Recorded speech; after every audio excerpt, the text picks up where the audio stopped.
Imagina un país donde el presidente ya no manda, donde las leyes se escriben con balas, donde ir al mercado para comprar arroz puede costarte la vida, donde los hospitales no cierran por falta de medicinas, sino porque las pandillas los tomaron como cuarteles de guerra.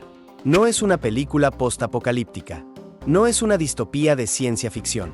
Bienvenido a Haití, la realidad diaria de 11 millones de personas atrapadas en lo que los expertos de las Naciones Unidas ya llaman, sin tapujos, el primer estado completamente fallido del hemisferio occidental. Carnal, antes de que digas, ya sé de qué va esto, espera.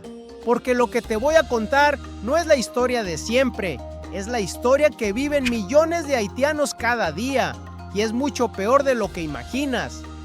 En los próximos minutos, no solo vas a ver la violencia que sale en las noticias, vas a entender el sistema invisible que la alimenta.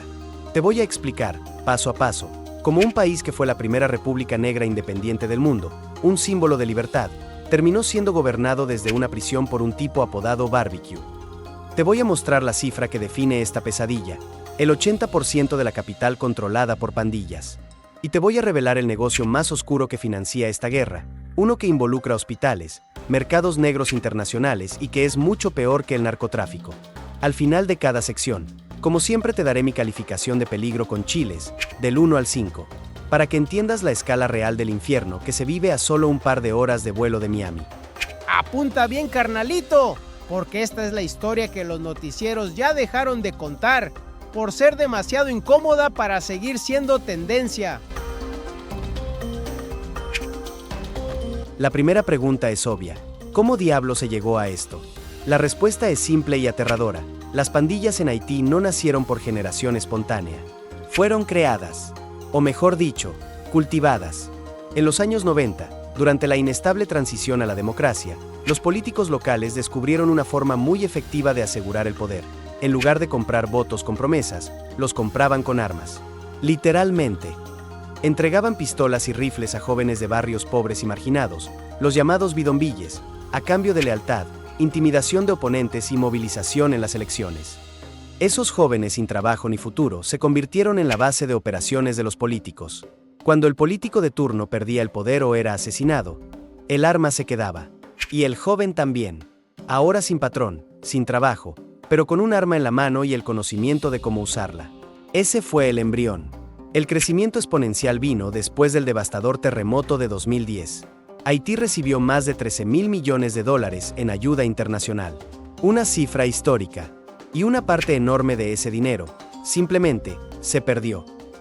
Se desvió a través de una red de corrupción masiva, contratistas ficticios, proyectos que solo existían en papel, y sobornos a funcionarios. Parte de esa fortuna terminó en manos de las bandas para que pacificaran los barrios y permitieran el paso de la ayuda, a cambio de una tajada, por supuesto.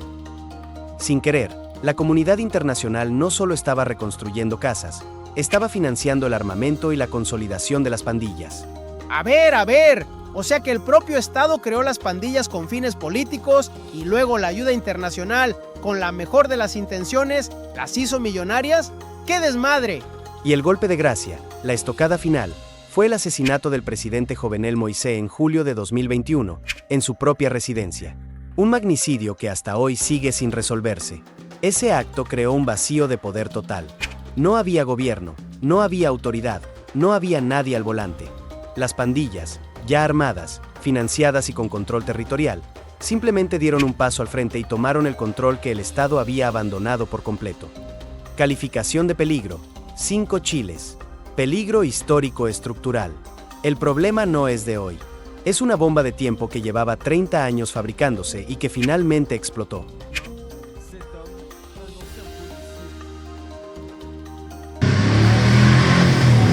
Hoy, el poder real en Haití tiene nombre y apellido. La pandilla más poderosa es el G9 Enfants et Ali, una federación de 9 bandas unidas bajo el mando único de Jimmy Cherizier, un ex policía de élite apodado Barbecue. Y no controlan un par de calles. Controlan el 80% de la capital, Puerto Príncipe. Controlan el puerto por donde entra el 90% de los bienes importados, incluyendo la comida. Controlan las terminales de gasolina, pudiendo paralizar el país entero cuando quieren. Controlan las carreteras que conectan la capital con el resto del país. No son criminales que se esconden en la oscuridad. Son un gobierno de facto. Imponen sus propias leyes. Cobran impuestos a cada negocio, desde el supermercado más grande hasta el vendedor ambulante. Realizan juicios populares en las calles y ejecutan las sentencias ahí mismo. En marzo de 2024, en un acto de poder sin precedentes, lanzaron un ataque coordinado, liberaron a más de 4.000 prisioneros de la Penitenciaría Nacional, quemaron el Palacio de Justicia y sitiaron el Aeropuerto Internacional, forzando al primer ministro, Ariel Henry, a quedar varado fuera de su propio país. Espérate, carnal, o sea que el primer ministro está exiliado y el que gobierna de verdad es el que tiene más poder de fuego y más seguidores en TikTok. Madres, esto sí que es una locura total. Exactamente. El gobierno oficial, liderado por Ariel Henry, opera desde el exilio, primero en Puerto Rico, luego en Estados Unidos. Mientras tanto, en las calles de Haití, quien da las órdenes es Barbecue, y lo hace a través de conferencias de prensa en YouTube y comunicados en redes sociales. Calificación de peligro: 5 chiles. Peligro de soberanía. El Estado haitiano no solo colapsó, fue reemplazado. Hoy Haití es un territorio en disputa gobernado por señores de la guerra con mejor estrategia de comunicación que muchos gobiernos legítimos. Pero no te equivoques. Esto no es una revolución social con un líder carismático. Es una toma de poder criminal con un modelo de negocio diversificado y brutal. Las pandillas no quieren construir escuelas, quieren cobrar peajes en las carreteras que llevan a las escuelas. Su principal fuente de ingresos es la industria del secuestro. Haití tiene la tasa de secuestros per cápita más alta del mundo.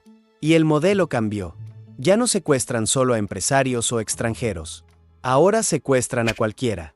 Una maestra, un estudiante universitario, una madre que va al mercado. El rescate promedio puede ser de $1,000 o $2,000, una fortuna que ninguna familia tiene, obligándolas a vender lo poco que poseen o a endeudarse con prestamistas. Y si no pagas, te devuelven en partes. Es una forma de terrorismo económico y psicológico. Pero hay algo peor. Un negocio que parece sacado de una película de terror, pero que está siendo investigado por organizaciones de derechos humanos.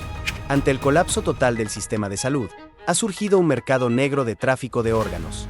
Eso no es crimen, carnal, eso es un genocidio lento. Y el mundo solo está mirando. Sí, leíste bien. Informes preliminares de fuentes locales y organizaciones como Médicos Sin Fronteras alertan sobre casos de extracción forzada de riñones y córneas en clínicas improvisadas dentro de los territorios controlados.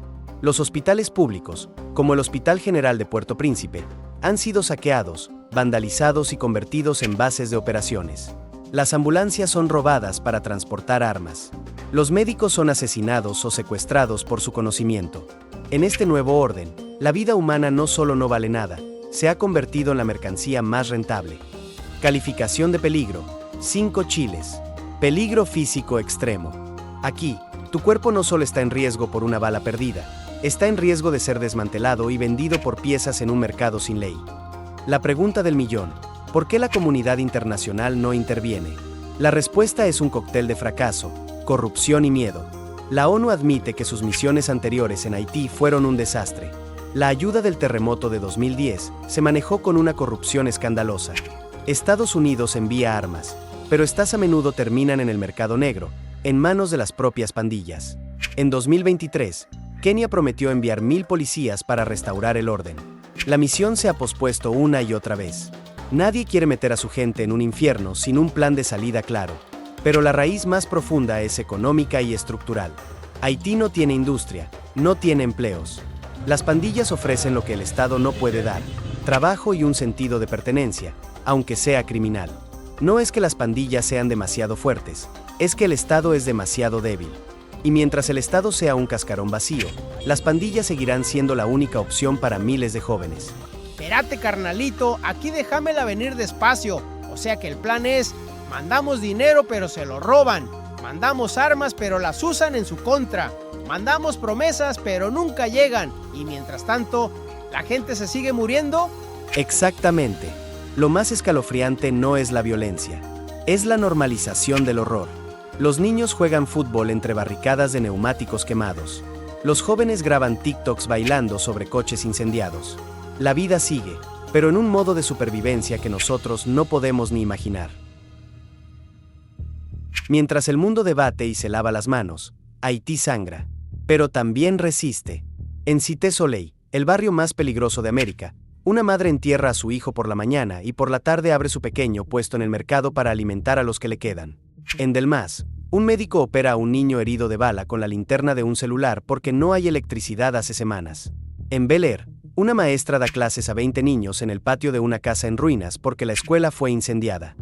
Esta es la Haití que no ves en los noticieros. La que duele mirar, pero que no puedes permitirte ignorar. Porque Haití no es solo un país en crisis. Es un espejo. Nos muestra, de la forma más brutal, lo que pasa cuando la democracia se pudre, la corrupción se vuelve sistema y cuando la indiferencia del mundo se convierte en una sentencia de muerte. Quizás lo que Haití necesita no es más promesas vacías. Quizás lo que necesita es que el mundo la mire a los ojos. Sin lástima. Con respeto. Porque Haití no es una víctima pasiva. Es una sobreviviente. Resistió la esclavitud, el colonialismo, los dictadores y los terremotos. Y hoy, con uñas y dientes, resiste a las pandillas. Haití no está muerta. Solo está herida. Profundamente herida. Pero mientras su pueblo respire, sigue viva. Chale, carnal, este viaje sí que me movió fuerte el cora. Mis más profundos respetos para los hermanos haitianos. Así que ya sabes, si este video te movió algo como a mí, compártelo, porque Haití no necesita tu dinero, necesita que no la olvides. ¡Sobres!